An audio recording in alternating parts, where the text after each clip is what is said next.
the wood anyway. But from the next one, performance is from Om Club. I'm sure some of you might have heard of it.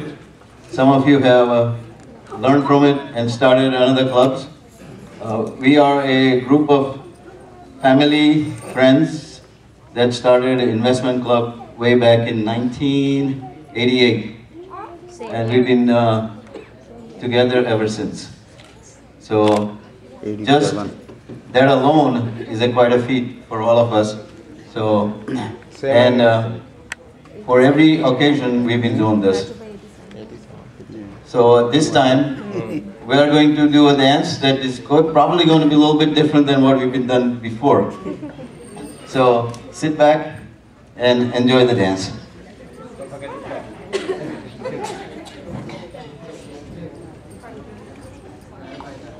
બંને વેવાઈ પક્ષોના સંબંધોને મીઠી મશ્કરીઓ દ્વારા બહેલાવવાની એક ખાસ પ્રથા છે આપણે ત્યાં, જેને ફટાણા કહેવામાં આવે છે. જ્યાં સુધી આ મીઠી મશ્કરીઓની આપલે ન થાય ત્યાં સુધી બંને પક્ષની મોજ અધૂરી રહે છે. ચાલો ત્યારે આપણે પણ ફટાણાની મોજ માણીએ.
applause, guys.